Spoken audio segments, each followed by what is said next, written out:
Hey everybody, welcome back. We are continuing this SEC West discussion. We're jumping straight into the winners of the West last year, LSU. Um, don't know what my thought process is about this team. I think they're a really good team. It's not a lot of teams in the West right now that are going into the season with a stable quarterback room. This is one guy with Daniels that hey, he's the guy coming in from last year, building off the success they had last year. But still have I don't want to say a cupcake schedule, but I don't think this roster is a home run every week in, week out type of roster like a lot of other teams have. You're starting off rough with Florida State week 1. When we get to the schedule part, I'll give my prediction on how I think that's going to go. But what are y'all thinking about this team, this LSU team heading into the season? Man, I give Brian Kelly a lot of props. Every time we talk about LSU, I usually go right to Brian Kelly and just the coach, the head of the ship. You know what I'm saying? Yep. He did a lot with a little bit at Notre Dame. Mm-hmm. He's shown that he can do a lot with a little bit at LSU already by taking the West in his first year. I'm kind of with you, Van. I'm not completely sold on them making any real noise. I mean, they're going to have a good season, don't get me wrong. Right. Whether they beat Bama or not, I don't know. He's been very active in the transfer portal. Yep. Daniels is arguably the best returning quarterback in the league. It looks like or sounds like they should be easily, not even arguably, but easily the best team in the West. But you still got Bama there, which is a problem. So I love Brian Kelly. I love everything he brings to the table. I like Jay Daniels. I like the activity in the transfer portal. Brian Kelly as a coach. They look good, but I don't know if they're ready to make that jump yet. Right. And real quick, let me throw this in there. I think they benefited for a lot of dominoes falling their way last year. It's how they ended up in the position they were in. I just want to put that out there before. You're right. I'm not trying to interrupt y'all, but that's what I figured happened last year. You are 1,000% correct. And Brian Kelly, being the coach that he is the type of coach that knows how to take advantage of opportunities like that. Yep. You know what I'm saying? Now, he laid a couple eggs along the way, right? Georgia beat him down. That should have happened because his roster is nowhere near Georgia's roster. Yep. His roster is nowhere near Bama's roster last year, to be honest with you. But he's a good coach. He's just a good coach. And as long as he's there, they're going to be a problem. He's a great recruiter. Kids are going to want to come to LSU. He's in the most fertile hotbed of recruiting in the country, with the exception of Florida. But he's got reaches to Texas. He's got Louisiana. He's got Mississippi. He can even come into Alabama. He can go anywhere he wants to recruit nationally. Ultimately, will be a problem in the SEC West. Ultimately, will end up being the team to beat in the SEC West when Nick Saban goes away. I think that's why he's there, so he can dominate the SEC, or the SEC West at least. But this year, they looked really good in the spring game. It was very, very sharp. I didn't expect anything less from them because they had so much returning. I'm still just not sold. It's a gut thing for me. I'm just not completely sold yet. Yep. And I think the biggest question mark is going to be me is how Jaden Daniels plays. So I think he's the X factor for that offense. I think the offense got a lot of great pieces around him. That transfer running back Noah Cain is going to be somebody I think is going to be a big-time player once he gets rolling, I think, late in the season. But the guy I think they're going to have to base their offense around is going to be Malik Neighbors, that wide receiver number 8 in the team. I think he's going to be the superstar wide receiver that they're going to be throwing the ball to 100-plus times this season. And I think he's going to carry the offense. But with every great receiver, you got to have an accurate quarterback. And that was the issue, I think, a lot of times last year with Jaden Daniels was his true accuracy, putting the ball on the spot in big-time moments. I think he did take a big step in that Bama game, and I thought from there that team was truly going to surge. But they didn't. So I kind of get those things that you say, what you say is inconsistent, which I think is going to be a team to watch. I think they're going to have a couple big games. I think the game against Bama is going to be their biggest one of the year. But I still see LSU being a 2-loss team. I mean, going into the schedule, I think they're guaranteed to lose at least one, and then I think they're going to drop one. Yeah. So I think that's kind of just their formula. But I think overall with this team, I think another star player on there is going to be Harold Perkins on the defense. From what I'm hearing out of their campus, he's going to be a freak. They saying no Michael Parsons in college is him right now. So I think their defense is going to be way better than last year, which is going to mean their team overall I think is going to be better than last year. So I think LSU is going to be a shining point in the SEC. But can they make that jump? To be seen. We're going to see. Yeah, man. Listen, I think it's so exciting though because the SEC is better when LSU is good, right? Yep, I agree, 100%. It just is, right? LSU makes Bama better when they're good. They make everybody better. You just see teams like Arkansas competing. Ole Miss. The West becomes better with them being good. I'm gonna go out on a limb. I'm with you guys. At least one guaranteed loss, which I'm gonna give to Bama because I predicted that already. But I think Florida State gonna get them early. Florida State gonna get them first game of the year. That's what I got. That's what I got. I got two on their schedule. I got 2 losses. Yep. I got 2 certain losses on their schedule. I got Florida State as a loss, and I got Bama as a loss. And then I got 2 toss-up games being going to Ole Miss. I think Lane Kiffin is tricky when you're going to his neighborhood for LSU. And I think depending on how, like I said, A&M, that's what we talking about next, is a giant question mark. And I think late in the season, you don't know how your season has gone so far. Catching A&M, which called them last year, right? Hey, it's a trap game for your last game of the season. And so that's to me. I got 2 guaranteed losses, and I got 2 questionable losses. I got them as a 9-win team as of right now. Yeah, I think personally they're gonna be undefeated going to Bama. I think personally gonna be undefeated to Bama. That early game in Florida State, I think it depends on who is Florida State really going to be. We're not ACC broadcasters. We're not going to talk about them, but Florida State, they got, I think, going to be a Heisman candidate quarterback. So I think if he shows up and shows out, it's going to be interesting. But I think that defense is going to be Florida State's kryptonite. I don't think they're going to be able to move the ball like that except for big time plays.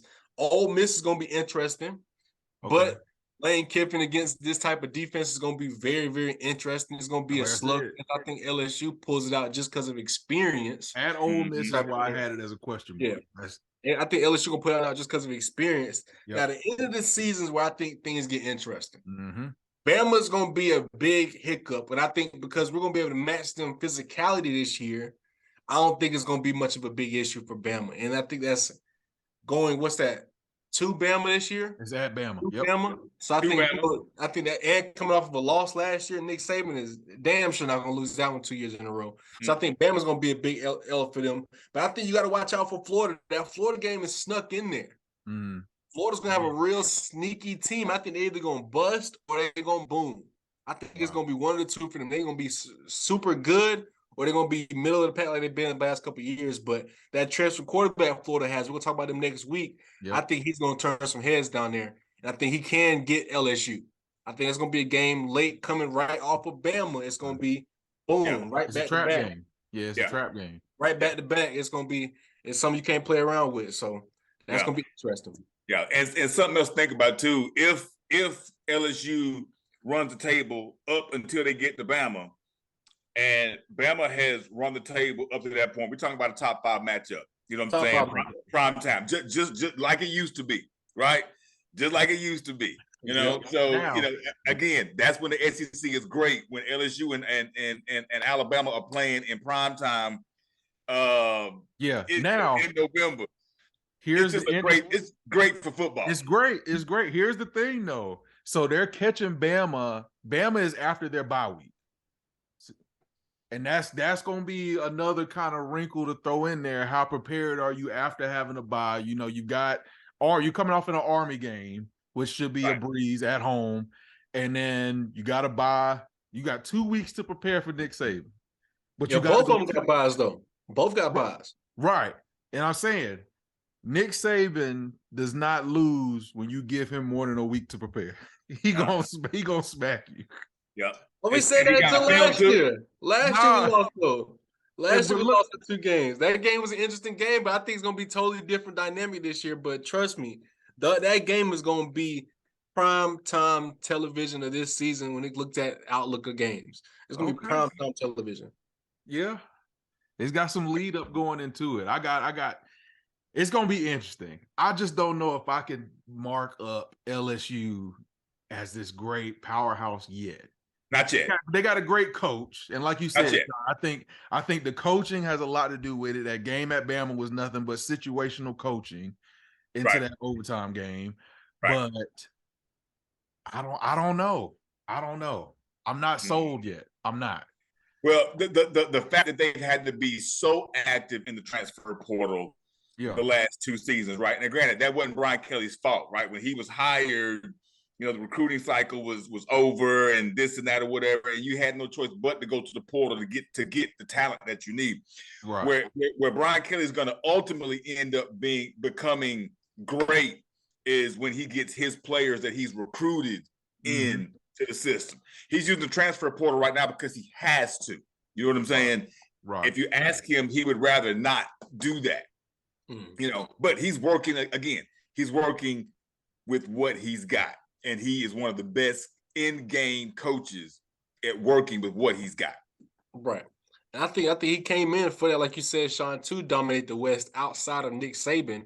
But I think, when it comes to recruiting and building that team, you're still taking third fiddle when it comes to SEC. I mean, Georgia, Bama, then you're looking at LSU as that big powerhouse when it comes to recruiting classes. So I think he does have to take advantage of the transfer portal. Now, he got some really good pieces in there in that transfer portal. So they're going to be interesting to see how they gel. But I think coming off of last year being their first year in Brian Kelly's system to this year, I don't think that defense is going to miss a beat this year.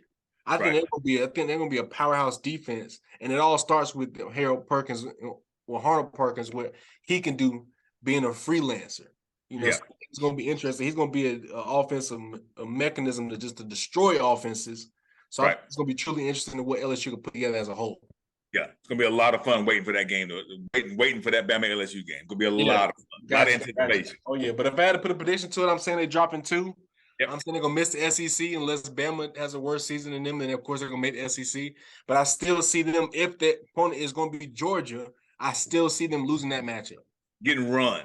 I still see them losing that matchup. So Yeah. And if you look at it, even take last year, you say, okay, who would have gave Georgia a better run, Bama or LSU? I think the majority would have said Bama. Right? LSU went into that game and did exactly what we thought they were going to do, get drugged. Like you said, Drew, if it happens again this year, they're finna get drugged. Bama's the only team that can compete with Georgia. They just got to make sure they do what they need to do to get to that point. Yeah. Because to truly beat Georgia, you're going to have to run the ball. That's it. You're going to have to run it. And until LSU shows me that they can truly run the ball, I'm not going to put them as a true powerhouse in the SEC. So I think you can have all the flashy stuff. It would have been a better contender for Georgia last year just because based on quarterback play.